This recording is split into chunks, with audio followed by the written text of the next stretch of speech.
Bueno, entonces continuamos con la siguiente diapositiva, Pastor.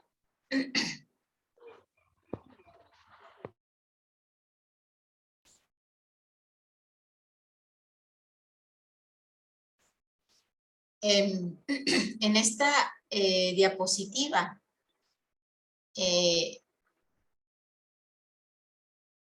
estamos viendo que en el mundo, ok, aquí en esta diapositiva está hablando del mundo y de México. Yo quisiera que tratemos, ¿verdad? No hemos hecho esta investigación aún. Entonces, que tratemos de ver o de pensar cuántos cristianos evangélicos hay en su país. ¿Cuántos cristianos evangélicos hay en su país? Vamos a tener el ejemplo aquí. Aplíquenlo en su país, en cada país donde ustedes estén.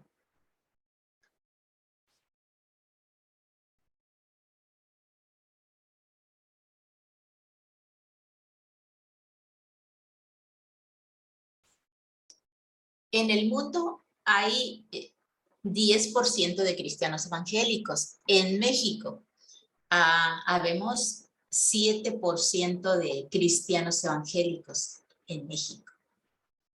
Cristianos nominales en el mundo hay 20%. Y en México, cristianos nominales hay 87%. Es tremenda la diferencia. A mí me impactó cuando supe cuántos cristianos nominales habían. O sea, estamos hablando de que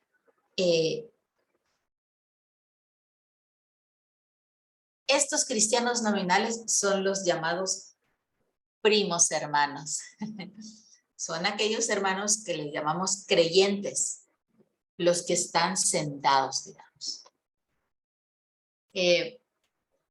Y en el mundo hay 40% de no cristianos viviendo en etnias alcanzadas con acceso al evangelio. En México, no cristianos viviendo en etnias alcanzadas con acceso al evangelio son 4%. Aquí en México se dice que es un país bastante evangélico, cristiano. No cristianos en el mundo viviendo en etnias no alcanzadas con acceso sin acceso al evangelio son 30%. Y en México, sin acceso al evangelio, son apenas un 2%. Casi todas las etnias en México han sido alcanzadas con el evangelio. Muy poquitas. Yo recuerdo que hace apenas unos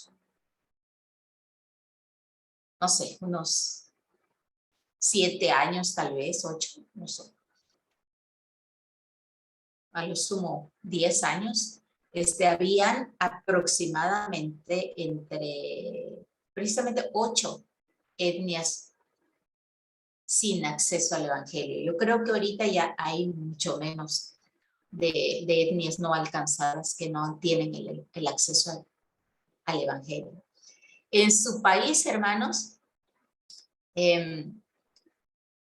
sería muy bueno de que en su trabajo final incluyeran la cifra de los alcanzados, de los nominales y de los que están sin evangelio. Como el ejemplo que nos dio la hermana hace un momentito con los aborígenes. Y vamos a la siguiente diapositiva, Pastor, que vamos a intentar hacer un análisis de las 7,000 etnias no alcanzadas. Hay 7,000 etnias que aún no han sido alcanzadas.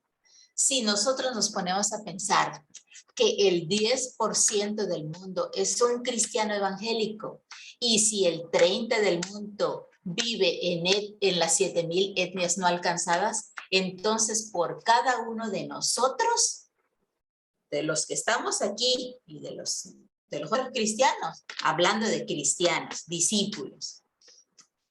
Entonces, cada hermano le tocaría compartir con 3 personas. A 3 personas le tocaría evangelizar.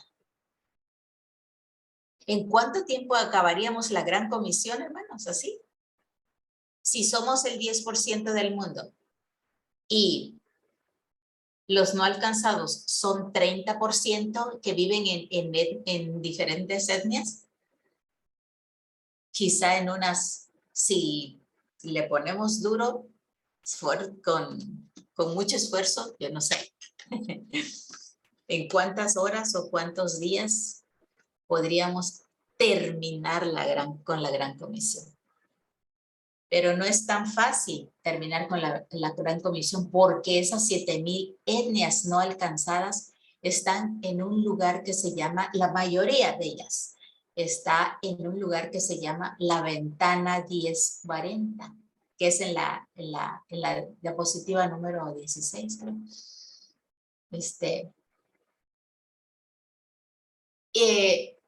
Si vemos en el mapa, ¿dónde está nuestro país? Ubíquense en su país. Entonces, en el rectángulo ese que ustedes ven, es llamado ventana 1040 por sus latitudes. Al otro lado del charco, al otro lado del mundo. África, Asia. Bien, en fin, entonces está lejos de nuestros países. A veces no tenemos dinero para evangelizar a la siguiente población. ¿Cómo alcanzaremos esta ventana 1040? Esta ventana 1040 tiene una religión totalmente diferente a la de nosotros. Totalmente a la que nosotros hemos conocido desde que nacimos, porque sabíamos de Cristo. Los cristianos nominales, todos los cristianos conocen y saben de que existe Jesucristo, que es el Hijo de Dios, que vino y murió por nuestros pecados. Que no lo quieren aceptar es otra situación. Pero en esta ventana 1040 hay gente que no sabe ni quién es Jesucristo. Les comento lo que nos pasó en una ocasión. Estábamos compartiendo con unas personas que viven en este espacio de la ventana 1040. Estábamos compartiendo con ellos y uno de ellos, un nacional de ahí, le comenta a uno de los que estaban compartiendo el evangelio. Le dice, ¿de quién me hablas? De ese Jesús. Quizá vaya a ser muy fuerte lo que yo diga, pero eso es la realidad, eso fue lo que dijo. Dice, de ese tonto que se dejó morir en una cruz. Eso fue lo que contestó una persona, porque el hermano con el cual, uno del equipo con el que íbamos, empezó a hablar del evangelio de salvación. Entonces esa fue la respuesta de uno de ellos. Dice, ¿de quién le quieres hablar? ¿De ese tonto que se dejó morir en una cruz? Bueno, estas personas tienen una cultura diferente, una cosmovisión diferente, tienen una religión muy diferente, un idioma diferente, costumbres diferentes. Ahí se practica el animismo, por ejemplo, con las tribus que hay ahí en la India, por ejemplo. No es una religión exactamente, sino que son varias prácticas religiosas y tienen miles de dioses, no tienen un solo Dios. El budismo sale del hinduismo. Y de que habla de una filosofía de la iluminación, del autocontrol a través de disciplinas y meditación. Y también está dentro de esa ventana 1040 el Islam. El Islam, que es la religión de los musulmanes, que es un sistema de 5 pilares para ganar el perdón. Esos son los musulmanes. En la siguiente diapositiva, Pastor, en esta siguiente diapositiva están las religiones principales de las etnias no alcanzadas. Los tribales son 1800, hindúes 1200, chinos 500, budistas 500, musulmanes 250 y otros diferentes son 500. Dice Hechos 2, dice, porque no hay otro nombre bajo el cielo dado a los hombres en los que podamos ser salvos. Hermanos, ¿no les conmueve el corazón lo que dijo el Señor Jesús en Hechos 4:12?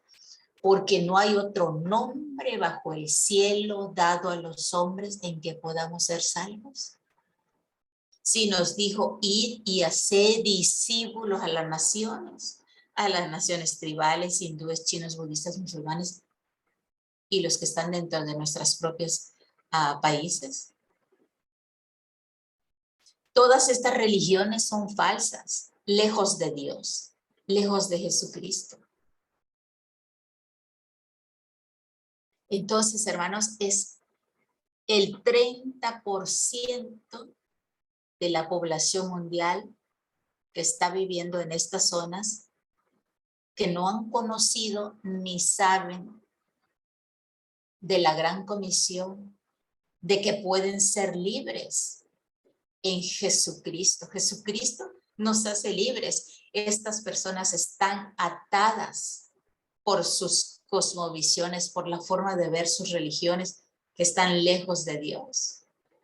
Están esclavizadas y están bajo el control de Satanás. Así que estas personas se van a una muerte directa, a una vida, a quienes no tienen una vida eterna. Se van directamente a una muerte eterna. ¿Y cuál es nuestro deber? Es llevar el evangelio de salvación a todas esas etnias. ¿Por qué les estoy diciendo todo esto? Para que vean un panorama amplio, para que vean un panorama más grande de lo que es el mundo y de lo que se trata el evangelio de salvación, para que no nos conformemos, como dice la palabra, que nos conformemos a este tiempo, a este mundo, con tantos paradigmas que tenemos que romper, hermanos. Todo es posible si puedes creer, dice la palabra. Todo es posible si puedes creer.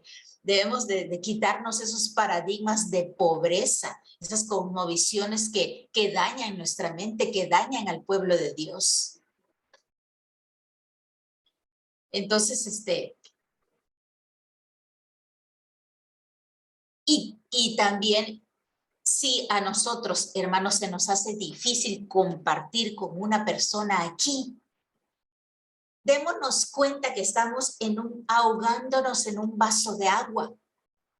El mundo nos necesita, el mundo los necesita. El mundo necesita a Jesucristo, a la palabra de vida, a la palabra de verdad, a la palabra de Dios. Si es normal que a veces nos frustremos, que no podemos llevar el evangelio de salvación a algún ateo, que ya están acabándose los ateos, a uno que practica la nueva era o a un brujo o a lo que sea. Pero si nos conformamos y a nuestra comodidad entre las 4 paredes de la iglesia, entonces, ¿cómo vamos a obedecer a Dios que nos dice ir y hacer discípulos a las naciones de la tierra. Quiero que nos demos cuenta del panorama tan grande de la evangelización que hay en el mundo y que es necesario ya quitarse esa piel con la que hemos estado viviendo y que Jesucristo nos haga nuevas criaturas. Aquí dentro de la ventana 1040 están los 3 bloques religiosos mayores, que es el hinduismo, el islamismo y el budismo. Hasta aquí vamos a dejar estas diapositivas, pastor. Y me gustaría que compartiéramos algo, si quedó alguna duda o yo amplío sus dudas o resuelvo su duda, no lo sé. ¿Hay alguna aportación a algo? ¿Cómo sienten, cómo ven, cómo se sienten en este momento ante la magnitud de lo que es el Evangelio de Salvación, mirándolo desde un panorama general mundial?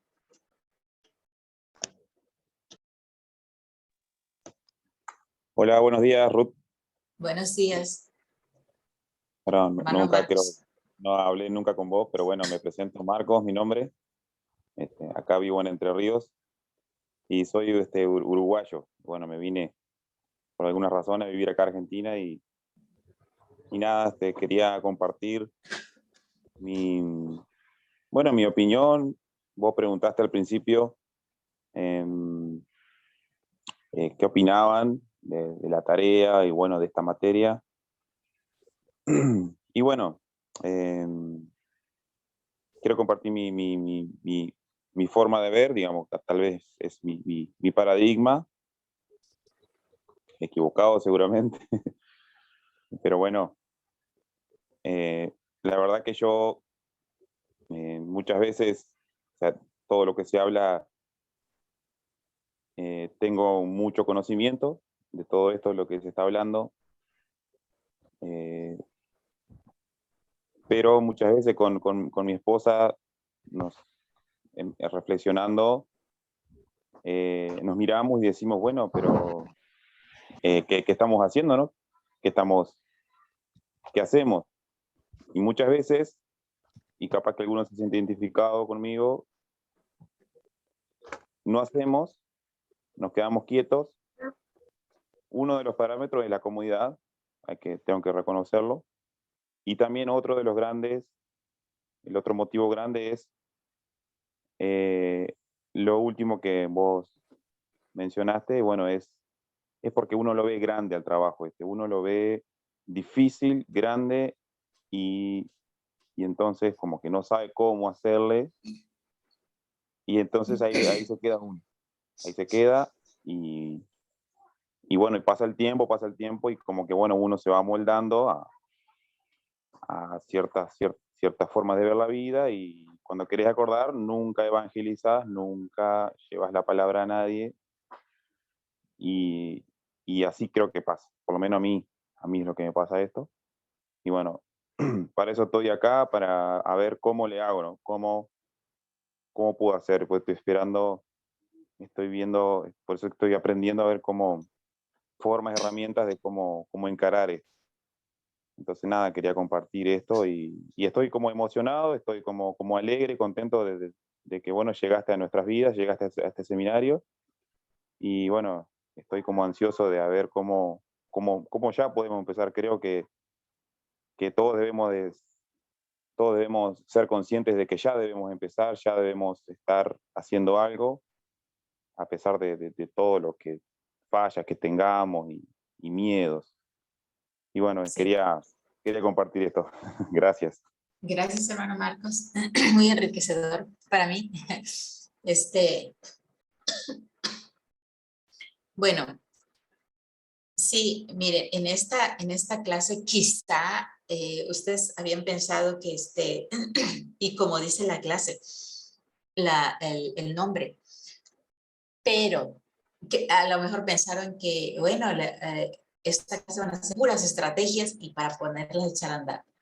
Pero hermanos, yo quise empezar con la base para saber dónde estamos parados y para saber de dónde vamos a iniciar, cómo estamos. El primer punto es romper paradigmas, mirar nuestras cosmovisiones, mirar dónde estamos.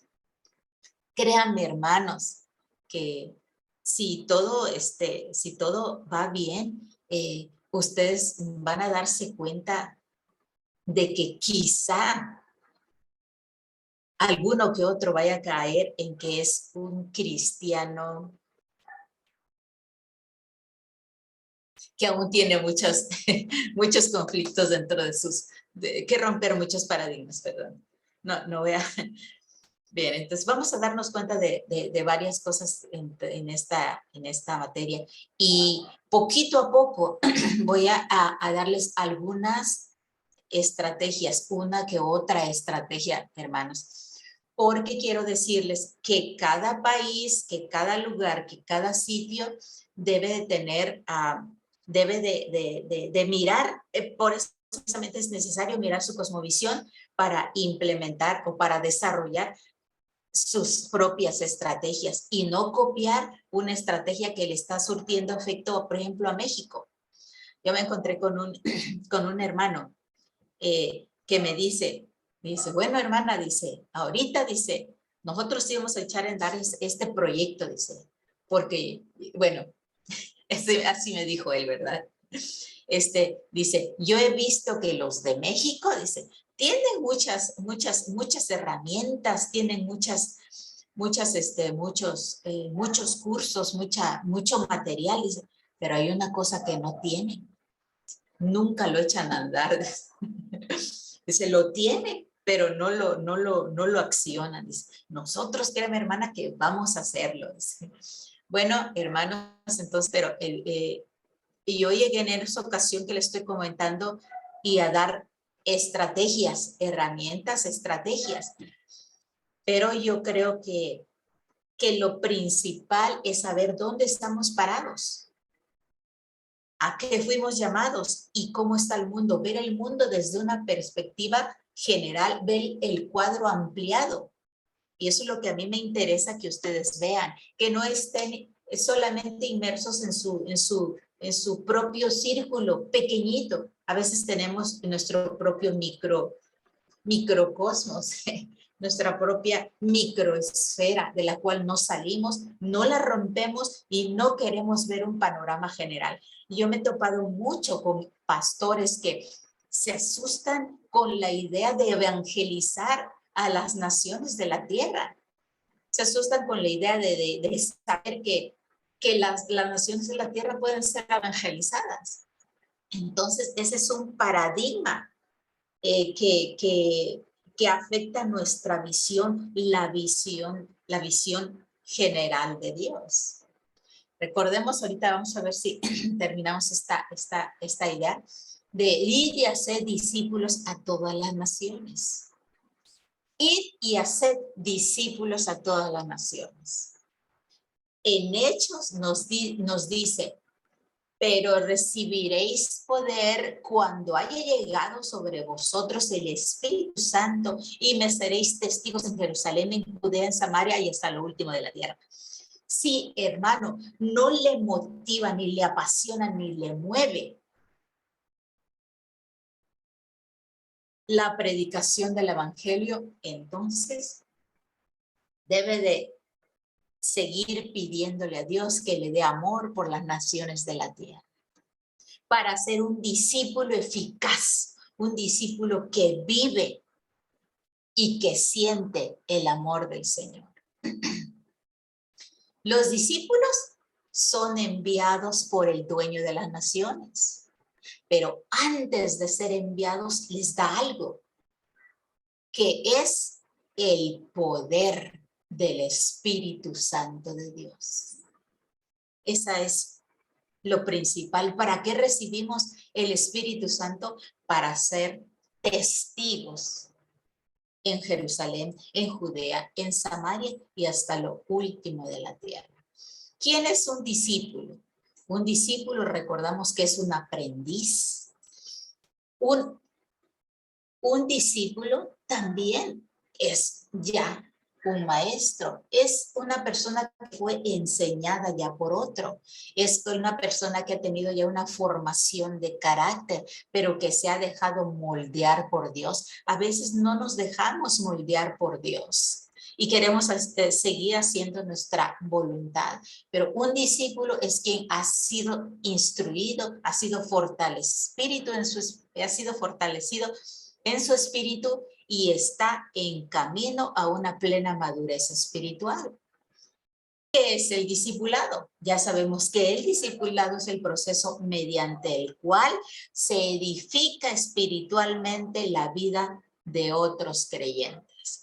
Y todo discípulo maduro debe dar discipulado a los nuevos convertidos. Debe hacer discípulos, debe ser un discípulo que disipule. ¿Por qué? Porque hacer discípulos, hermanos, en las congregaciones es la base para un crecimiento firme.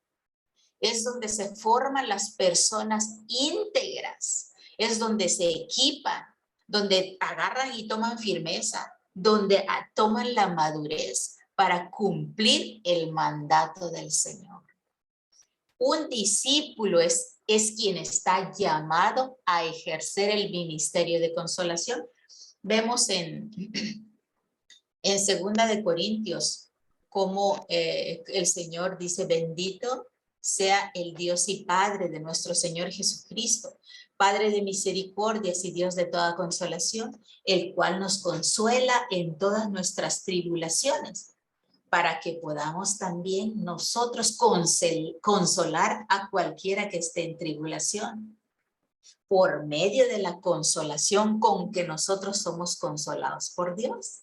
Entonces estamos llamados a ejercer el ministerio de la consolación. En Hebreos hay una parte que me fascina. Dice Hebreos 1:7.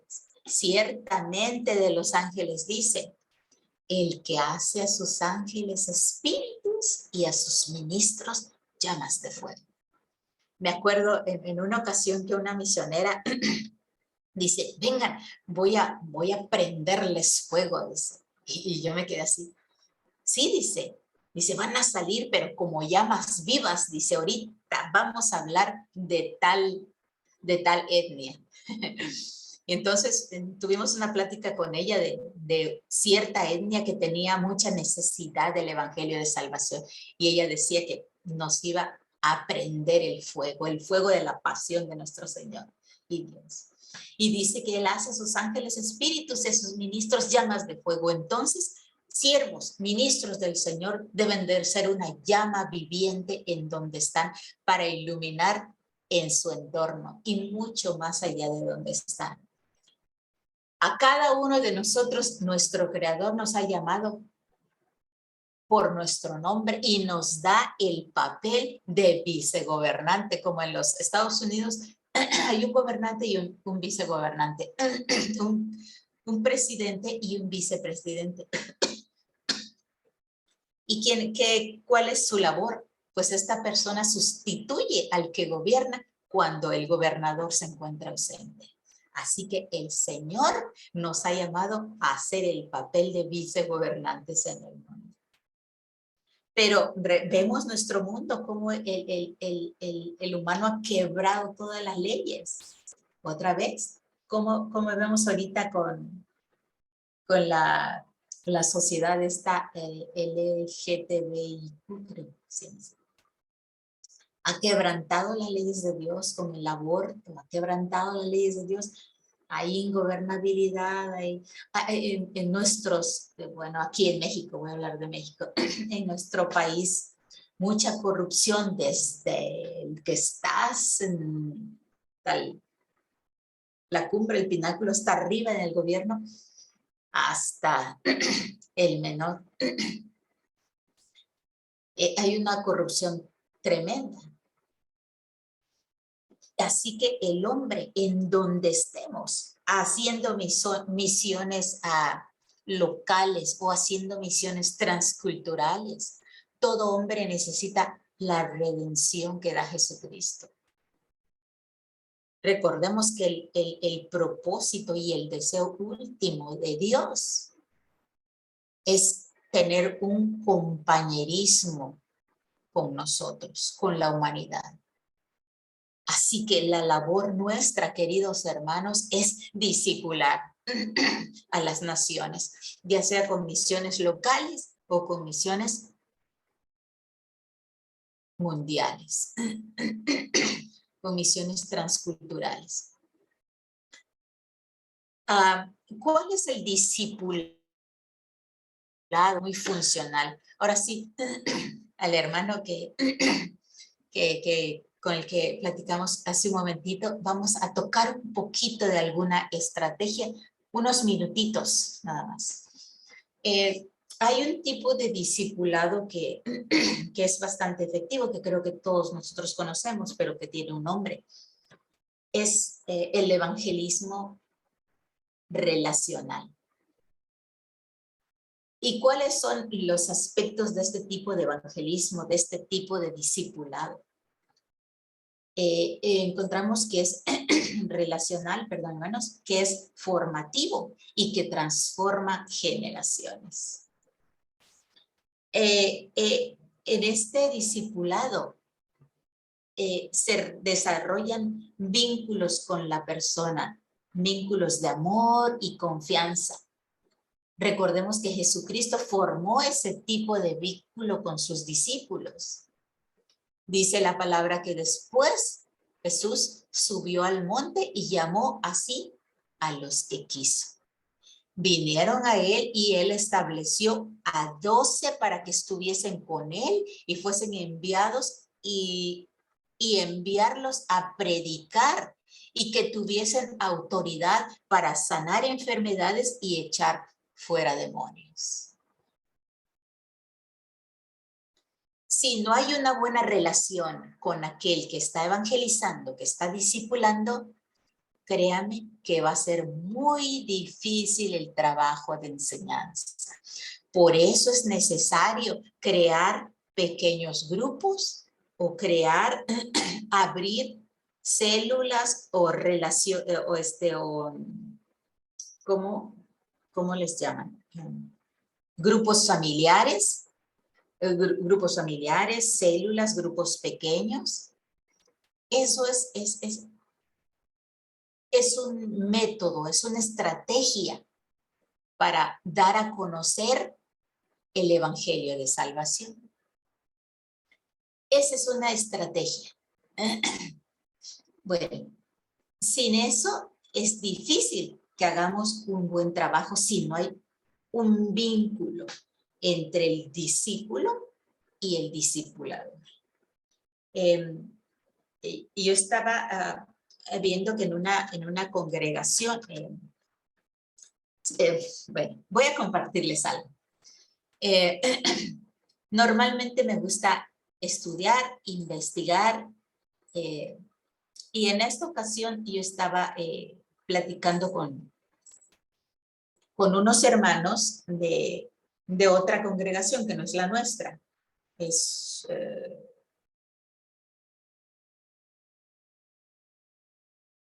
otra congregación. Y me dice, el pastor me dice, ¿por qué no vas a alguna de nuestros grupos familiares, a una de nuestras células? Y le digo, quizá, pastor, y dice, mira, nosotros trabajamos así, así, así, así. Bien, después de platicar con él un rato, yo conocía a varios hermanos, compartimos teléfonos y todo, y me dice una hermana, dice, mire, dice, yo vivo por ahí, por su rumbo, dice, y voy a estarle visitando, si usted quiere. Claro, pues puede visitarme. El punto, hermanos, fue que esa hermana, créame que tomó en serio todo. Ella me llamaba continuamente, constantemente, ¿cómo está hermana? ¿Cómo se ha sentido? Era un tiempo en que yo estaba enferma, bastante enferma. Durante ese tiempo que yo estuve enferma, yo recibí visitas de hermanos que no son de la congregación, amigos que he hecho durante varios años. Y fue un tiempo tremendo para mí. Bueno, pero en esta ocasión la hermana oraba por mí y se interesaba por mi situación y me decía, hermana, esta célula está orando por usted, esto aquí, esto y eso. Y algo precioso, precioso, hermoso. Tienen un trabajo como una máquina que va caminando. Ellos forman un vínculo de confianza con los que van a discipular, así como lo hizo Jesucristo. Esa le dicen estrategia, pero yo creo que esa debe de ser. Y esa es la enseñanza que el Señor nos dio. El evangelismo relacional, el discipulado relacional. El evangelismo y el discipulado, hermanos, no debe ser un programa más de la iglesia o una actividad más de la iglesia. Esa debe ser la columna vertebral, la parte medular de la iglesia. Todas nuestras estrategias, todas nuestras actividades deben girar en torno a la evangelización, ir y con una meta hacia la evangelización. Este tipo de evangelismo, hermanos, es un evangelismo que se puede decir que es negarse a sí mismo y tomar la cruz y seguir al maestro. Es un evangelismo donde se invierte esfuerzo, se invierte dinero, se invierte tiempo y se depende completamente de Dios. Este tipo de evangelismo, de discipulado, implica las relaciones, nuestro círculo, nuestra esfera, nuestro círculo de influencia, nuestro testimonio. Por eso precisamente que yo al inicio les daba intimidad con Dios. Nuestro tiempo quieto, ¿cómo está ahorita su tiempo quieto, hermanos? No lo dejen, no lo dejen. Ni terminando esta clase, no lo dejen. Sigan adelante buscando a Dios para que tengamos un testimonio viviente y sea eficaz hacia los que nos ven, un testimonio vivo de que Jesucristo vive en nuestra vida y que en nosotros se ha encarnado el evangelio de salvación, la palabra que es el Dios viviente se debe encarnar en nosotros. Lo otro que implica este tipo de evangelismo es dar el evangelio. Cada vez que nos encontremos con alguien, cada vez que toquemos la vida de una persona, lo que hablemos, lo que digamos, nuestras palabras deben emanar la luz que vive en nosotros. Y algo que es también una de las columnas vertebrales debe de ser en nuestras congregaciones locales y en nuestra vida es la oración. La oración, la intercesión por nuestros líderes, por todas las oraciones que se hacen, pero especialmente rogar, pedir, implorar, interceder por cada persona a la que estamos evangelizando. Quizá más adelante nos dé tiempo de hablar sobre lo que son algo de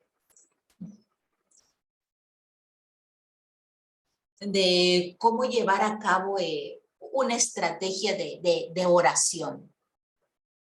Quizá más adelante nos dé tiempo porque las horas se van pasando de volada. Bueno, y este es el evangelismo relacional.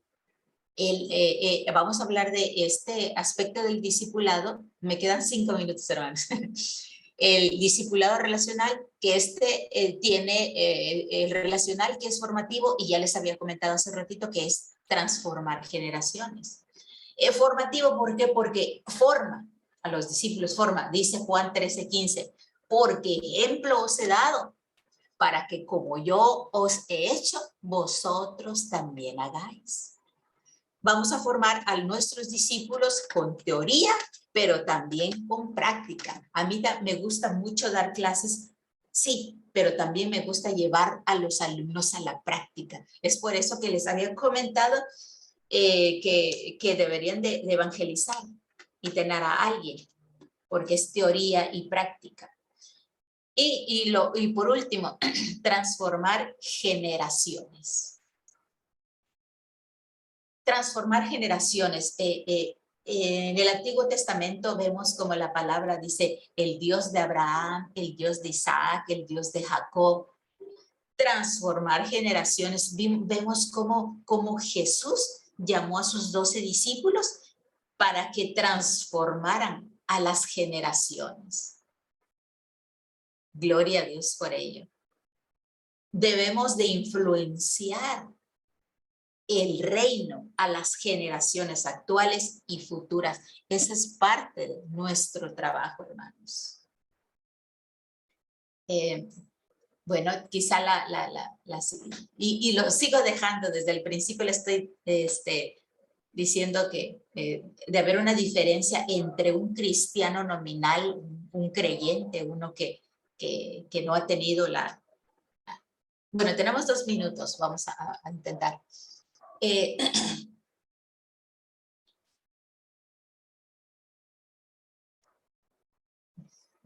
Vamos a dejarlo hasta aquí, hermanos.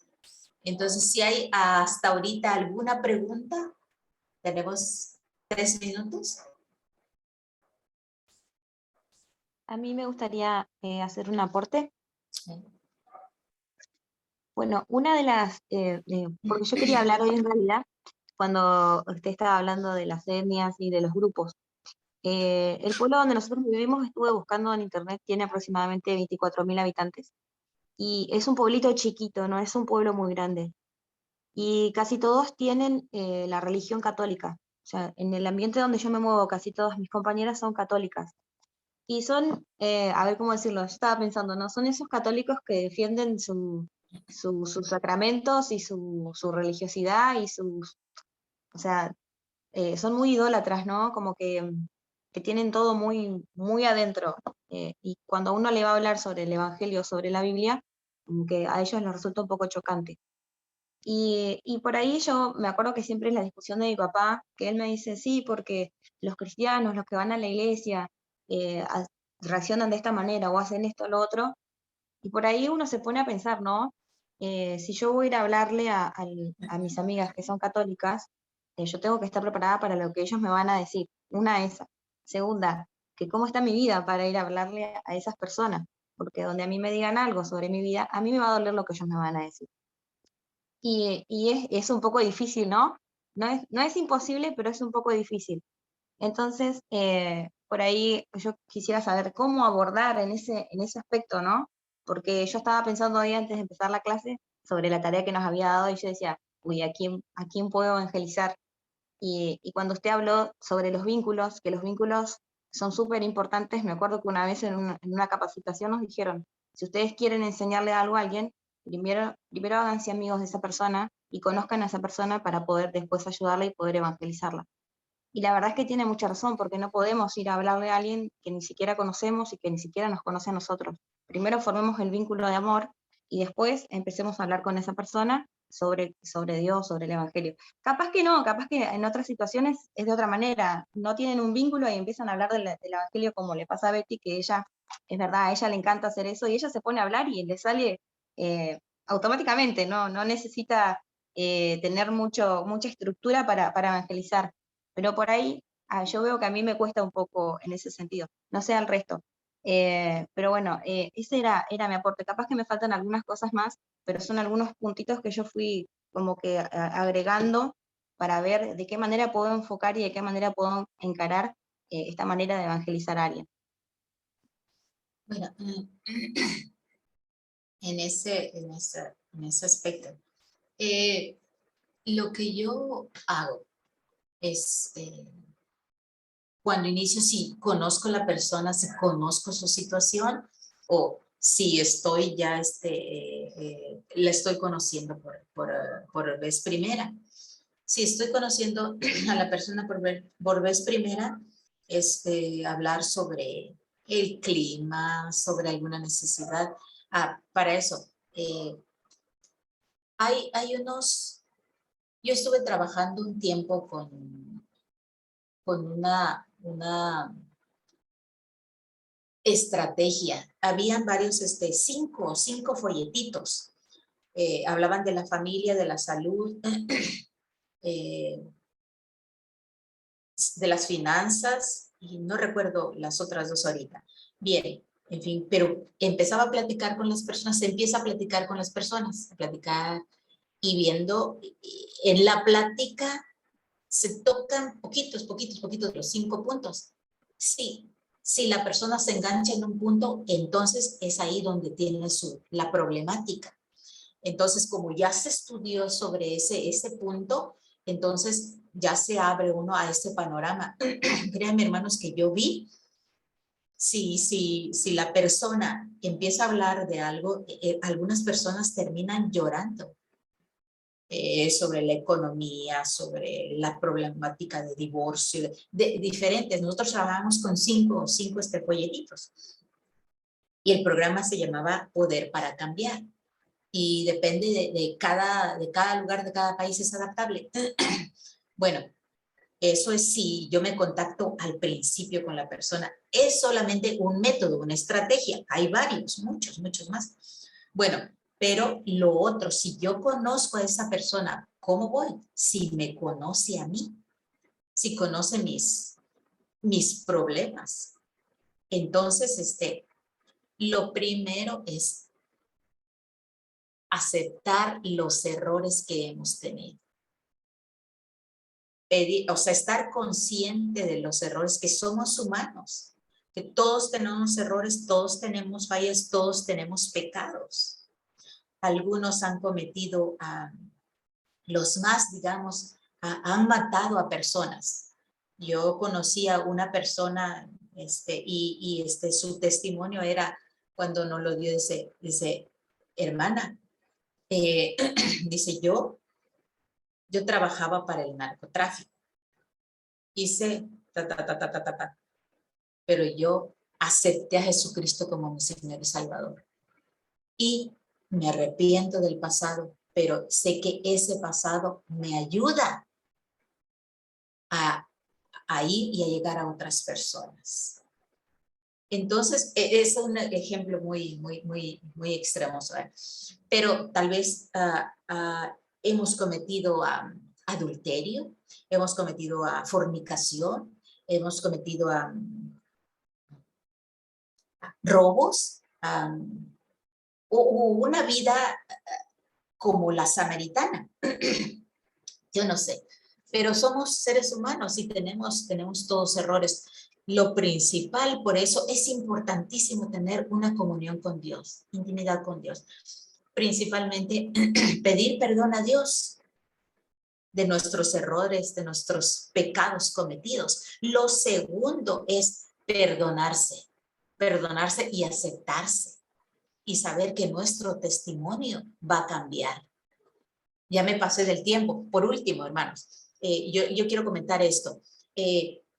Una hermana en la fe, una persona que realmente le gusta mucho la intercesión, mucho la oración, una persona que evangeliza, que llegan a su pollería, llegan y le compran pollo y ella puede evangelizar.